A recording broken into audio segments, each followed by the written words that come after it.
Hello, this is Julian with Coffee Reviews, and today we'll be reviewing the Karatina Wash Process Kenya from Sweet Bloom Coffee Roasters. And there's the bag right there. And Sweet Bloom, based out of Lakewood, Colorado. And they're the coffee roaster that has appeared the most on this channel, and one thing I've had a lot of fun doing this year is comparing and contrasting Kenyan coffees from Sweet Bloom with Kenyan coffees from other coffee roasters, as we did earlier this year with the Karandundu and compared it with Say's version of that coffee, as well as the Handege, and compared it with Ilsa's version of that coffee.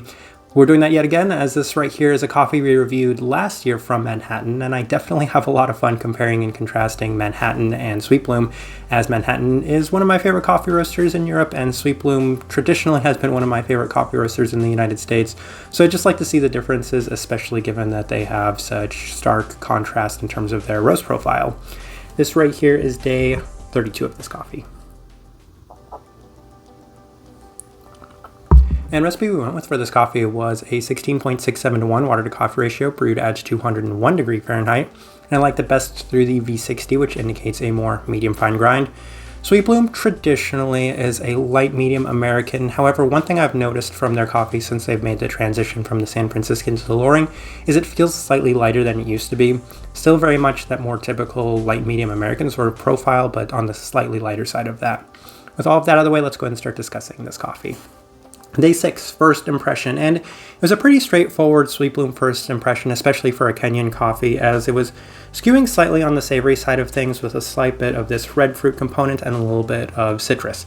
Typically, my experience with Sweet Bloom coffees is they don't necessarily give off the best first impression. It's usually a couple of days later that you really see the coffee kind of increase in the overall vibrancy and sweetness.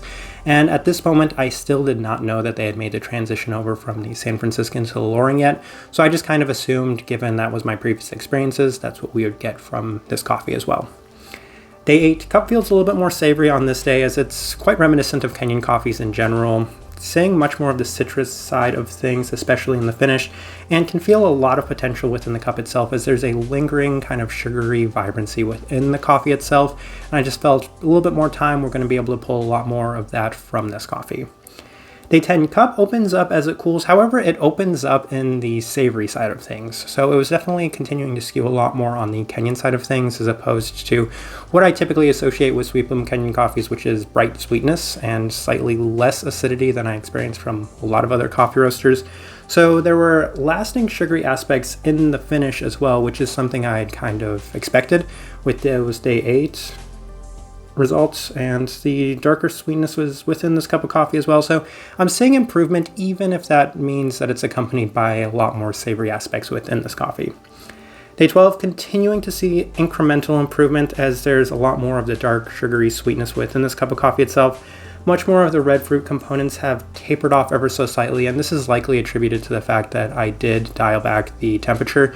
And one thing I like to say about the temperature is Sweet Bloom has a very cool recipe in terms of the temperature, as I think it's attributed to the fact that they're based out of Colorado and the boiling point is different. So oftentimes you can't actually go above 200 degrees. So I think that's why they've always gone 200 degrees with their recipe. So it helps that that's not the case. Don't live in Colorado anymore. But when I brew it this way, I was just noticing the results were a little better with their kind of toned down temperatures.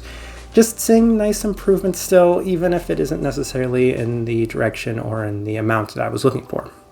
On day 14, cup yet again continues to skew more on the citrus side of things, especially when compared to the previous experience. Brighter citrus as opposed to an overly sweet one too. So definitely thinking skewing more on the acidic side of things. The base of the cup has this slight tropical red fruit base to it, but for the most part, the savoriness still continues to dominate. It's around this time that I really noticed that this cup was not acting like all of my previous Sweet Bloom Kenyan coffees had. And I was drinking this coffee side by side with the Genji Shala, and it was at this moment I did reach out to Sweet Bloom, and I found out that they had made a transition over from the San Franciscan to Loring, which was a big deal. It did explain why I was kind of getting the results that were definitely atypical to almost all of my previous experiences with Sweet Bloom's coffees. Was in Denver for these next couple of days, so we've come back on day 21 and was seeing an overall increase in the sugary aspects to the cup, especially in the finish. There's a little bit more of the savory side of things yet again. So the cup is increasing in vibrancy, but it's increasing in a direction that I wasn't necessarily enjoying. Has a slight bit of bitterness to it, has more complexity, and this was my biggest grievance with Sweet Bloom's coffees since the transition is I don't see the same sort of defined profile that I had experienced from their coffees up to this point. So this one didn't have that same sort of clear and concise direction that I typically expect from a Sweet Bloom coffee. Day 23, it seems to have peaked in terms of the sweetness, which wasn't necessarily even in the highest amount of sweetness. It's continuing to skew further along in the savory direction, also seeing more of the brighter aspects, including a prominent acidity within the cup of coffee itself. So not things I necessarily enjoy. I really value the sweetness, I really value the clarity, and I'm not necessarily the biggest fan of either acidity or savoriness, so not necessarily going in a direction that I was enjoying. Day 25, cup really seems equal in abundance in the savory ripe fruit side of things as well as the citrus side of things, neither of which necessarily my favorite components in a coffee, skewing high on the classic Kenyan acidity as well, complemented by a strong herbal floral aspect, which I like to associate with this hibiscus, and it just feels like an extremely Kenyan cup of coffee, very red in general. All right, let's go ahead and put up the tasting wheel so you can see what we were getting. And a lot of level 4, so let's go through those real quick. We'll start with the finish, which is a very easy one to discuss. I've always said that it's very rare any Kenyan coffee gets lower than level 4, and this one definitely has a very bright, lasting, acidic finish to it, so that one's definitely justified, and that transitions in right to the acidity, which is very bright. It's much more bright than I typically experience from a Sweet Bloom coffee, even with the temperatures kind of dialed back than what I usually do for their coffees, so very high on the acidity. Florality is right there. I've kind of hinted towards the fact that I see a lot of hibiscus within this coffee, and it's interesting that they don't have any sort of floral notes on there, but it could just be that this coffee had a lot to it. There was some great diversity within the coffee itself, so it's something that they might have just had to leave off. Berry fruit, level 4, it's very much that tart berry that's associated with a lot of Kenyan coffees. That's actually quite pronounced, quite prominent for me in this coffee, so that is also on the higher side of things. The citrus, definitely on the higher side of things, arguably the most pronounced characteristic right alongside of the savory aspects to this coffee. So interesting in that sense. They have a blood orange listed on here. I don't necessarily see that, as it may have a little bit of bitterness to it, which blood orange can be a little bitter, but I'm thinking a little bit more of that very kind of strong lemon. Savoriness, level 4.